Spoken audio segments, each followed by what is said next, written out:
Number 6 فرمایا رجل تصدق اخفا لا تعلم شمالہ ما تنفق یمینہ، ایک ایسا شخص جو صدقہ کرے اور اس طرح چھپا کے کرے کہ اس کے بائیں ہاتھ کو پتہ نہ چلے کہ دائیں ہاتھ نے اللہ کے راستے میں کیا دیا ہے۔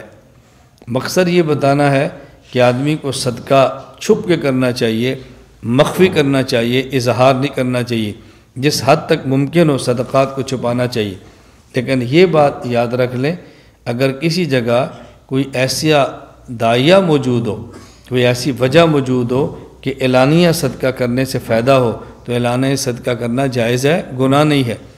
صدقے میں سے بعض ہیں فرائض، ان کا اخفاء سے کوئی تعلق نہیں ہے، اور بعض صدقات نافلہ ہیں، ان کا تعلق اخفاء اور یہ ہے کہ کسی کو پتہ نہ چلے، اس انداز میں آدمی صدقہ کرے۔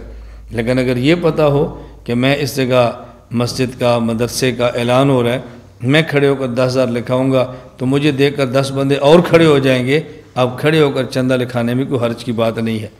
میں اس لیے کہہ رہا ہوں کہ اگر کوئی بندہ اس طرح صدقہ دے تو اس کے بارے میں یہ ذہن نہ بنانا کہ اس بندے کی نیت ٹھیک نہیں ہے۔ اس طرح آدمی صدقہ کرے اللہ کے لیے۔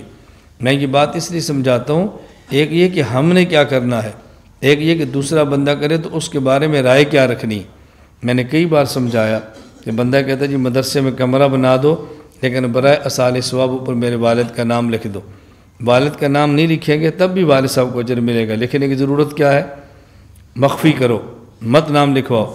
لیکن اگر کسی مدرسے میں آپ جائیں اور وہاں کسی کے والد کے ساتھ برائے صالح ثواب لکھا ہو تو اس کے بارے میں بدگمان نہیں ہونا کہ اس کی نیت ٹھیک نہیں ہے، یہ ریاکار ہے۔ اس کے بارے میں یہ گمان رکھنا کہ اس کی نیت یہ ہے کہ جب لوگ میرے ابو کا نام دیکھیں گے تو دعائیں کریں گے، اس لیے اس نے اپنے والد کا نام لکھوایا ہے، ورنہ ریاکار نہیں ہے۔ اپنی نیت کیا یہ الگ مسئلہ ہے، اور دوسرے کے بارے میں اچھا گمان رکھنا یہ الگ مسئلہ ہے۔ لا الہ الا اللہ، لا الہ الا اللہ، لا الہ الا اللہ، ما لنا رب سوا۔